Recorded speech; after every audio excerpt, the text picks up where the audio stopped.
बिस्मिल्लाहिर्रहमानिर्रहीम। Dear students, अस्सलामु अलैकुम वरहमतुल्लाहि वबरकातुहू। आई होप कि आप सब खैरियत से होंगे। डियर स्टूडेंट्स, हम क्लास 12th चैप्टर नंबर 17 लेके चल रहे हैं और लास्ट वीडियो में हमने टॉपिक डिस्कस किया था elastic limit and yield strength, जो कि आपके इस चैप्टर का लॉन्ग क्वेश्चन था। आज का हमारा टॉपिक है strain energy in deformed materials. याद रहे, ये टॉपिक बोर्ड के पॉइंट ऑफ व्यू से इस चैप्टर का इम्पोर्टेंट लॉन्ग क्वेश्चन है। अब डियर स्टूडेंट्स, अगर लास्ट लेक्चर आपको अच्छे से तैयार है तो आपको ये याद होगा कि हमने कुछ इस तरह का ग्राफ डिस्कस किया था। अलॉन्ग वाई एक्सिस हमारे पास स्ट्रेस थी, अलॉन्ग एक्स एक्सिस हमारे पास क्या थी, स्ट्रेन। और यहाँ पे हमने एक लाइन लिखी थी, force elongation or stress strain curve. Last lecture की बात कर रहा हूँ। तो हमने कहा था फोर्स एलोंगेशन ले लें या स्ट्रेस स्ट्रेन कह लें। तो हमने अलॉन्ग वाई एक्सिस स्ट्रेस ली थी, अलॉन्ग एक्स एक्सिस स्ट्रेन ली थी। आज हमने क्या किया, वही ग्राफ है, लेकिन along y axis force, along x axis elongation, extension, length, जो मर्जी नाम दे दे। तो इसका मतलब ये तो फिर कल वाला ग्राफ हुआ ना। तो आज के इस टॉपिक में फिर हमने क्या करना है, क्या न्यू बात है। डियर स्टूडेंट्स, याद रखिएगा, लास्ट लेक्चर में हमारे पास जो इस तरह का ग्राफ था जिसे हमने टोटल 8 पॉइंट्स में एक्सप्लेन किया था, उसमें कोई हमारे पास मैथमेटिकल इक्वेशन नहीं थी। लेकिन आज के इस ग्राफ में हम ग्राफिकल मेथड को यूज करके स्ट्रेन एनर्जी का मैथमेटिकल रिलेशन फाइंड आउट करेंगे। ये हमारा टारगेट है। तो स्टार्ट करते हैं। टॉपिक के नाम पे गौर कीजिएगा, strain energy in deformed materials. Previous lectures के अंदर हम एक रबर की एग्जांपल को यूज़ करते चले आ रहे हैं। तो हमारे पास दोबारा वही एग्जांपल है कि ये हमारे पास एक रबर जिसकी लेंथ कुछ ना कुछ है और आपको नज़र आ रही है। अब डियर स्टूडेंट्स, अगर हम इसमें स्ट्रेन प्रोड्यूस करवाना चाहते हैं तो हमने क्या कहा था कि इस पर स्ट्रेस अप्लाई करें। स्ट्रेस अप्लाई की, स्ट्रेन प्रोड्यूस होगी, लेंथ में चेंज आ गया ना। अब अगर इसी बात को मैं ऐसे कहूँ, गौर कीजिएगा, लेंथ में चेंज आया कब, जब मैंने इसके ऊपर वर्क किया। तो कह सकता हूँ ना ऐसे, इसमें कोई गलत बात तो नहीं है, बिल्कुल नहीं है। तो मैंने क्या कहा कि मैंने जब वर्क किया तो इस रबर की लेंथ में चेंज आया। यही जो मैंने वर्क अप्लाई किया है, यही वर्क मेरा इस रबर में एनर्जी की फॉर्म में स्टोर हो गया है। कौन सी एनर्जी, पोटेंशियल एनर्जी की फॉर्म में स्टोर हो गया है। और यही जो पोटेंशियल एनर्जी स्टोर हुई है, इसी को आप स्ट्रेन एनर्जी का नाम देते हैं। अब डियर स्टूडेंट्स, स्ट्रेन एनर्जी हमें कैसे दिखेगा, हम कैसे मान लें कि भाई ये एनर्जी इसमें स्टोर हुई है आपके वर्क डन वाली। तो डियर स्टूडेंट्स, तवज्जो दीजिएगा, अगर मैं यहाँ से एक्सटर्नल फोर्स रिमूव कर दूँ तो रबर अपनी पहले वाली लेंथ में पोजीशन में चला गया है। कौन लेके गया है, मैं लेके गया हूँ? नहीं, वो जो मैंने इस पे वर्क किया था, जो कि पोटेंशियल एनर्जी की फॉर्म में स्टोर हो गया था, जिसे आप स्ट्रेन एनर्जी कह रहे हैं, वो स्ट्रेन एनर्जी इसको अपनी पहले वाली लेंथ में लेके गई है, मैं नहीं लेके गया। तो यहाँ से आपको क्या पॉइंट मिल गया, बॉडी पहले वाली हालत में चला गया ना। इसका मतलब इलास्टिक डिफॉर्मेशन के अंदर रहते हुए जो इस वायर में, रबर में पोटेंशियल एनर्जी स्टोर हुई है, उसको हम नाम देंगे स्ट्रेन एनर्जी का।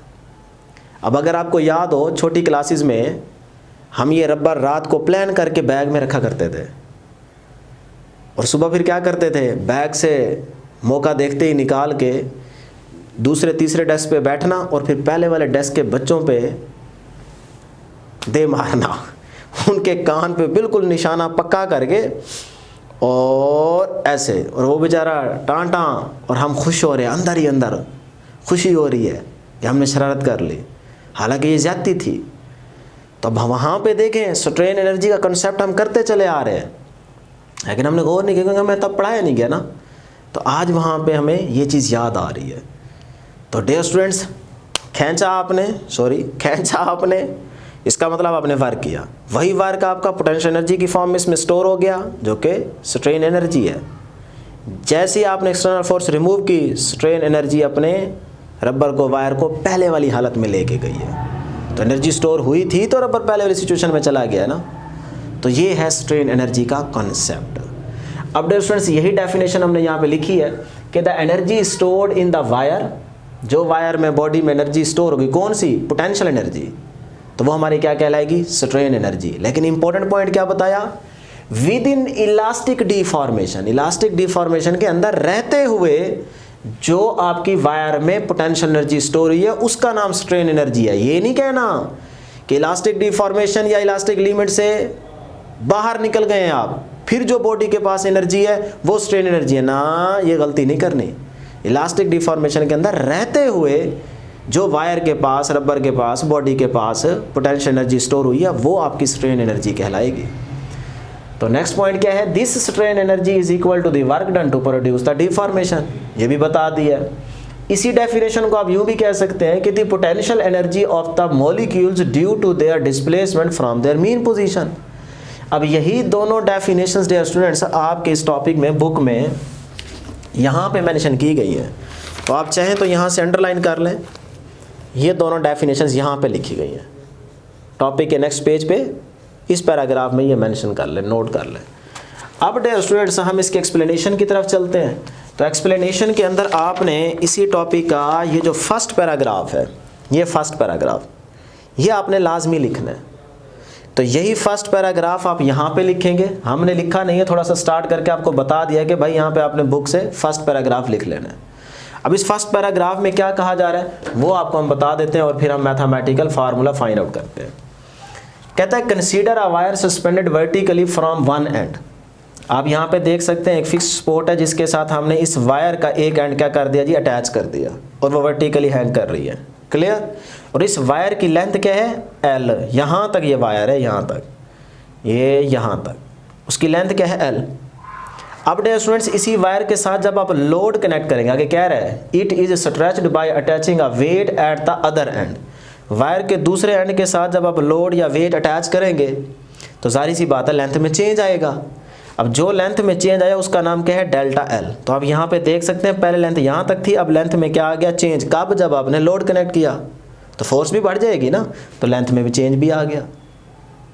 तो अब यहाँ से हमने क्या करना है, स्ट्रेन एनर्जी को कैलकुलेट करना है। तो इसी चीज़ को अगर मैं ग्राफ यहाँ along x axis y axis plot करना चाहूँ तो मेरे पास ग्राफ कुछ इस तरह का बनेगा, जिसको हमने एक्सप्लेन करते हुए मैथमेटिकल डेरिवेशन स्टार्ट करनी है। तो देखें इनिशियली आपके पास वायर क्या थी, बिना लोड के ऐसी थी ना, बाद में हमने लोड कनेक्ट किया। तो जब हमारे पास सिर्फ वायर थी, अभी हमने लोड कनेक्ट नहीं किया, तब उसमें फोर्स की वैल्यू क्या होगी, ज़ीरो। एक्सटेंशन क्या होगी, यानी कि हमारे पास जो एक्सटेंशन प्रोड्यूस होगी क्या, नहीं होगी ना, तो वो भी तो ज़ीरो। तो इसका मतलब दोनों चीज़ें ज़ीरो। तो इसका मतलब मैं कह सकता हूँ एक्स वाई ग्राफ के अंदर हमारे पास यहाँ पे उस टाइम वायर होगी। अब वायर अगर यहाँ पे है तो फोर्स भी ज़ीरो, एल भी ज़ीरो। अब हम क्या करते हैं कि हम इस वायर के साथ लोड कनेक्ट करते हैं। जैसे ही आप लोड अटैच करेंगे तो फोर्स बढ़ती जाएगी, एक्सटेंशन प्रोड्यूस हो जाएगी ना, लेंथ में चेंज आना शुरू हो जाएगा। तो वही चीज़ आपको यहाँ पे दिख रही है, देखें फोर्स बढ़ती जा रही है, बढ़ती जा रही है, बढ़ती जा रही है, बढ़ती जा रही है, बढ़ती जा रही है, बढ़ती जा रही है, लेकिन कैसे, लीनियरली बढ़ती जा रही है। यानी कि फोर्स एफ और एल, या आप जिसको एक्सटेंशन कह रहे हैं, उनका आपस में डायरेक्ट रिलेशन चल रहा है। ये स्ट्रेट लाइन ग्राफ आपको क्या बता रहा है, यही तो बता रहा है कि भाई ये और ये आपस में क्या रिलेशन बना रहे हैं, डायरेक्ट। ये कल बात हम कर चुके हैं। तो आज भी तो वही स्ट्रेट लाइन है ना। तो बढ़ते बढ़ते बढ़ते बढ़ते एक पॉइंट आया, पॉइंट सी, जहाँ तक फोर्स और ये एक्सटेंशन डायरेक्ट रिलेशन में चल रहे थे। उसके बाद ग्राफ क्या हो रहा है, बेंड, डेविएट हो रहा है ना। इसका मतलब यहाँ से वो जो डायरेक्टली प्रोपोर्शनल का ताल्लुक था ना, वो टूट जाएगा, प्रोपोर्शनल का रहेगा। प्रोपोर्शनल और डायरेक्टली प्रोपोर्शनल में फ़र्क है, और ये हम आपको प्रीवियस लेक्चर में बता चुके हैं। तो यहाँ से फिर आगे आपके पास प्लास्टिसिटी, और फिर वो हम चीज़ इधर डिस्कस नहीं करेंगे क्योंकि आपको पहले हम बता चुके हैं। सिर्फ इस पोर्शन के अंदर हमने स्ट्रेन एनर्जी का फार्मूला फाइंड आउट करना है। तो डियर स्टूडेंट्स, आपने यहाँ पे देखा कि आपका ग्राफ कैसे है, स्ट्रेट लाइन, और एफ और एल का रिलेशन क्या चल रहा है, डायरेक्ट चल रहा है। ऐसी है ना, लीनियरली स्ट्रेट लाइन आपको मिल रही है। तो अब हम यहाँ से मैथमेटिकल डेरिवेशन स्टार्ट करेंगे।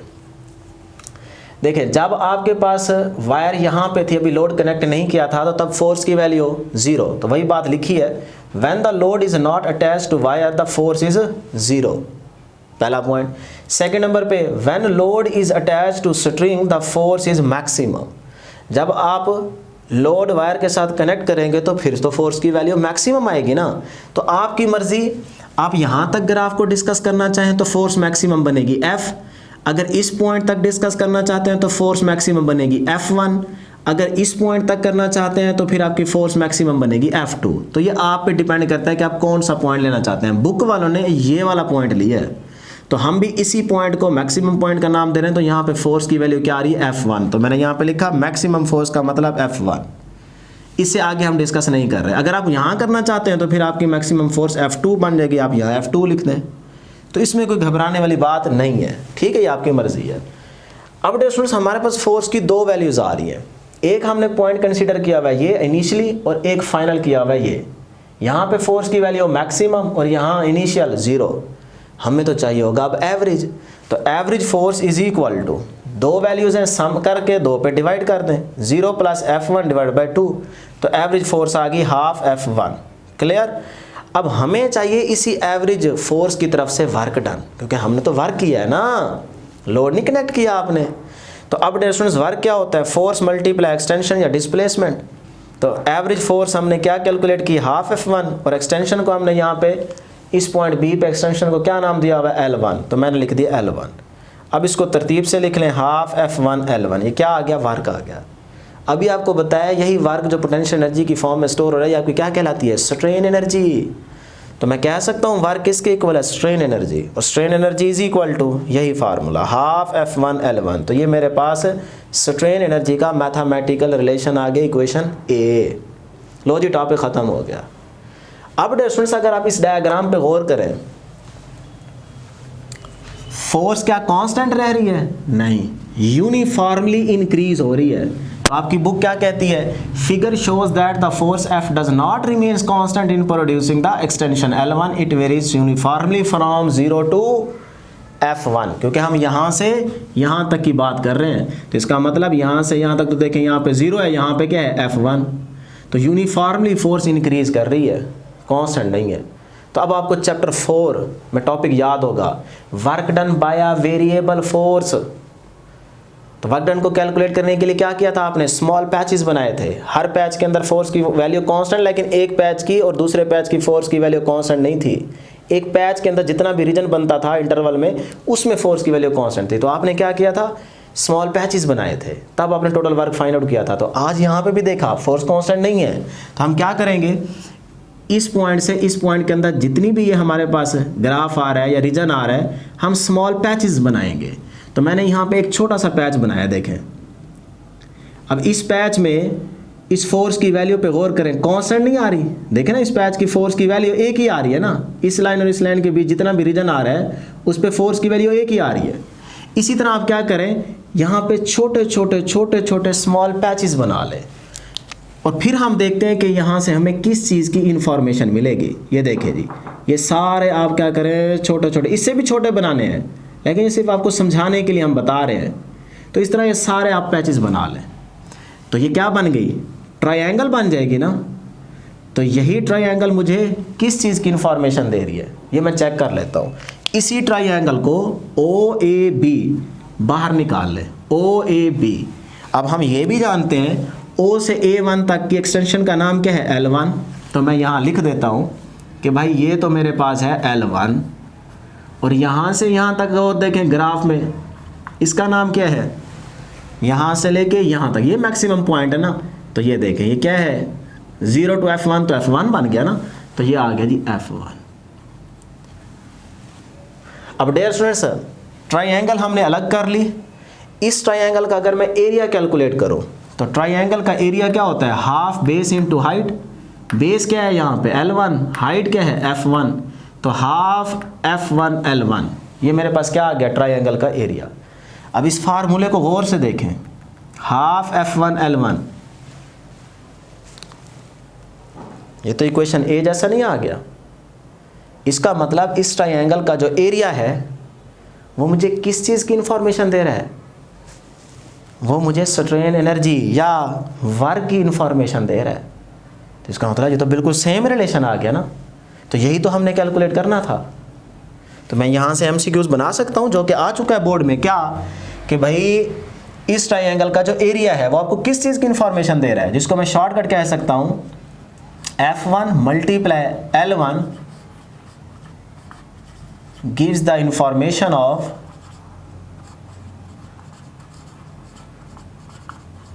इंफॉर्मेशन ऑफ, हाँ जी, एनर्जी कह सकता हूँ या फिर वर्क भी कह सकता हूँ। यही इंफॉर्मेशन मिली है ना आपको। ये तो कांस्टेंट 1/2 F1 मल्टीप्लाई L1, किस चीज़ की इंफॉर्मेशन है ये? F along y axis multiply L। तो इसका मतलब मैं कह सकता हूँ कि F मल्टीप्लाई L किसके इक्वल आता है? बोले F multiply L, F force है, L क्या है? एक्सटेंशन है, डिस्प्लेसमेंट है। तो ये तो वर्क के इक्वल नहीं होता। तो ये आपसे पूछा जा सकता है। तो इसका मतलब हमें यहाँ से एरिया जो है वो स्ट्रेन एनर्जी या वर्क की इंफॉर्मेशन दे रहा है। तो ये आपका MCQs बन जाएगा बोर्ड के पॉइंट ऑफ व्यू से। अब डियर स्टूडेंट्स, हमारे पास ये जो स्ट्रेन एनर्जी आई है, इसी रिलेशन को अगर हम in term of modulus of elasticity find out करना चाहें तो फिर क्या होगा? क्योंकि आपकी बुक ने इलास्टिसिटी वाला रिलेशन भी मेंशन किया है। तो अब हम जानते हैं कि इलास्टिसिटी क्या होती है? Stress over strain. स्ट्रेस हम जानते हैं force per unit area. Force कौन सी? वो मैक्सिमम पॉइंट पे F1। तो मैंने लिख दिया F1 divided by A, stress आ गई। ये वाला डिवीजन वैसे। स्ट्रेन क्या होती है? Change in length divided by original length. तो इस पॉइंट पे हमारे पास लेंथ में चेंज क्या आया? L1। ओरिजिनल लेंथ क्या है? L। तो change in length L1 divided by original length. अब ये L ऊपर चला जाएगा, A नीचे आ जाएगा। तो इक्वेशन आ गई आपके पास ये मॉडुलस ऑफ इलास्टिसिटी। ठीक हो गया जी। अब डियर स्टूडेंट्स, यहाँ से ना आपने फोर्स F1 की वैल्यू कैलकुलेट करनी है। तो फोर्स F1 अपनी जगह पे, यहाँ से देखें अपनी जगह पे, एरिया और L1 उधर जाके मल्टीप्लाई हो जाएंगे। एरिया और L1 E के साथ आके मल्टीप्लाई डिवाइडेड बाय ये वाला L मल्टीप्लाई हो रहा है, इधर आके डिवाइड हो जाएगा। तो ये फोर्स F1 आ गई। क्लियर? यही फोर्स F1 की वैल्यू आप कहाँ पुट करेंगे? इस इक्वेशन में आके इक्वेशन A में इस जगह पुट कर देंगे। तो मैंने लिखा है now equation A becomes strain energy work की इक्वल होती है और वर्क इज इक्वल टू 1/2। वैसे F1 की जगह मैंने क्या लिख दिया? ये वाली वैल्यू लिख दी, ये वैल्यू पुट कर दी। आगे ये वाला L1 वैसे का वैसे आ गया। तो डियर स्टूडेंट्स, अब यहाँ से देखें, ये हाफ वैसे EA L1 को L1 से मल्टीप्लाई तो L1 का स्क्वायर और डिवाइड बाय ये L वैसे का वैसे। तो ये हमारे पास स्ट्रेन एनर्जी आ गई in term of modulus of elasticity. E आपको नज़र आ रहा है ना? तो ये आपने रिलेशन फाइंड आउट करना था।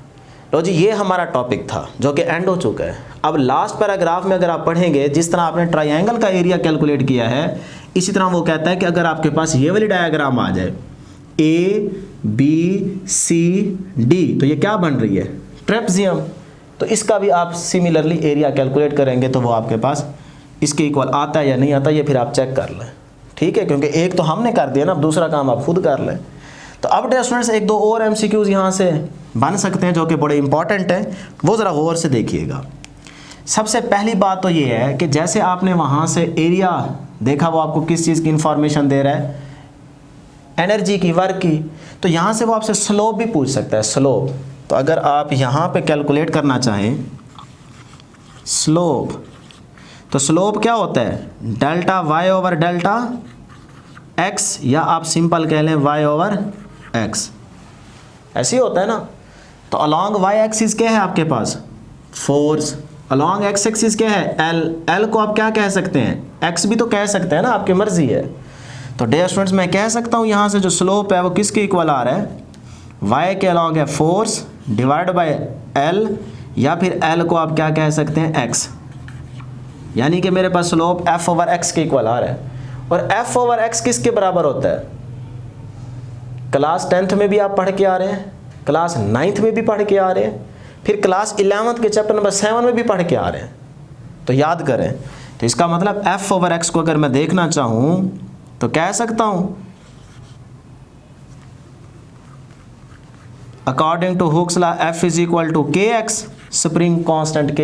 याद है ना, सिंपल हार्मोनिक मोशन वाला टॉपिक। तो यहाँ से देखें, k अपनी जगह पे, f अपनी जगह पे, x इधर जाके डिवाइड हो गया। तो f ओवर x किसके इक्वल आ रहा है? स्प्रिंग कांस्टेंट k के इक्वल आ रहा है। तो इसका मतलब यहाँ पे जो मुझे स्लोप है ना, वो किस चीज़ की इन्फॉर्मेशन दे रहा है? वो स्प्रिंग कांस्टेंट k की इन्फॉर्मेशन दे रहा है। और कल जब हमने यहाँ पे स्ट्रेस ली थी, यहाँ पे स्ट्रेन ली थी, तो वो भी तो पूछा जा सकता है ना वहाँ पे स्लोप, तो वो भी देख लें। According to Hooke's law stress directly proportional थी स्ट्रेन के। अब यहाँ से अगर आप डायरेक्टली प्रोपोर्शनल के साइन को हटा कर एक कांस्टेंट यूज़ करना चाहें जिसका नाम के हो, तो फिर ये क्या बन जाएगा, स्ट्रेस इज इक्वल टू के इंटू स्ट्रेन। तो यहाँ से स्ट्रेस के नीचे आके स्ट्रेन डिवाइड हो जाएगी, के अपनी जगह पे, तो स्ट्रेस ओवर स्ट्रेन। तो ये देखें स्ट्रेस ओवर स्ट्रेन की रेशो भी किसके इक्वल आ रही है, स्प्रिंग कांस्टेंट के इक्वल आ रही है। तो ये आपसे एमसीक्यूज में पूछा जा सकता है, इसको आपने याद रखना है। और डियर स्टूडेंट्स लास्ट में एक बहुत इंपॉर्टेंट एमसीक्यूज यहीं से क्या कि अगर इस इक्वेशन में स्ट्रेन एनर्जी E, तवज्जो दीजिएगा, E इज इक्वल टू क्या है फार्मूला, 1/2 F1L1। अगर इस फार्मूले में डियर स्टूडेंट्स मैं दोनों साइड्स पे, बल्कि एक ही साइड पे मल्टीप्लाई और डिवाइड कर दूं वॉल्यूम से, ये देखें एनर्जी वैसे 1/2 F1L1 divide by volume multiply by volume. तो इक्वेशन पे कोई फ़र्क पड़ेगा, नहीं पड़ेगा ना, क्योंकि वॉल्यूम से कैंसिल, दोबारा वही इक्वेशन बन गई। अब डियर स्टूडेंट्स यहाँ से देखते जाए, E is equal to 1/2 F1 multiply L1 divide by, इस वॉल्यूम को मैं लिख सकता हूँ, वॉल्यूम में 3 साइड्स होती हैं, तो एरिया मल्टीप्लाई बाय लेंथ लिख सकता हूँ ना। तो मैं यहाँ पे लिख देता हूँ इस वॉल्यूम को एरिया मल्टीप्लाई बाय लेंथ, ठीक है डियर स्टूडेंट्स। और ये ब्रैकेट क्लोज, ये वाला वॉल्यूम वैसे का वैसे।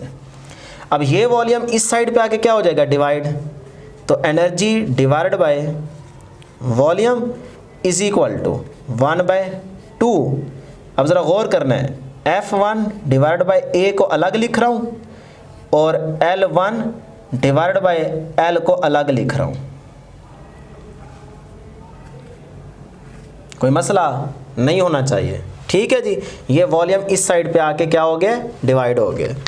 अब डियर स्टूडेंट्स तवज्जो 1/2, ये force per unit area, force per unit area क्या बन जाता है, स्ट्रेस, जिसको मैं सिग्मा से डिनोट करता हूँ।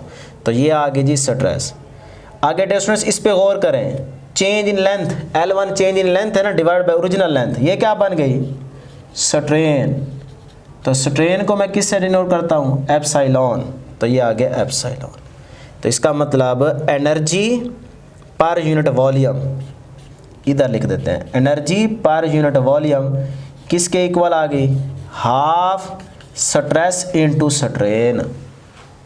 ये एनर्जी पर यूनिट वॉल्यूम का मैथमेटिकल फार्मूला आ गया, जो कि आपसे शॉर्ट क्वेश्चन में या एमसीक्यू में पूछा जा सकता है। और इसी एनर्जी पर यूनिट वॉल्यूम को क्या नाम देते हैं, एनर्जी डेंसिटी का, एनर्जी डेंसिटी। तो अगर वो आपसे पूछे कि एनर्जी डेंसिटी को डिफाइन करें, तो वो क्या है, एनर्जी पर यूनिट वॉल्यूम, और उसका मैथमेटिकल रिलेशन क्या है, हाफ सिग्मा इनटू एप्सिलॉन। तो ये भी डियर स्टूडेंट्स आपका इंपॉर्टेंट एमसीक्यूज है। ये थी हमारे पास आज की डिस्कशन। उम्मीद करते हैं कि आपको ज़रूर समझ आई होगी। आप अपना बहुत बहुत ख्याल रखें, मेरे लिए भी दुआ करते रहें, अपने इस चैनल का भी ख्याल रखें, अपने तमाम दोस्तों को इसका लिंक शेयर करते रहें। Thank you very much.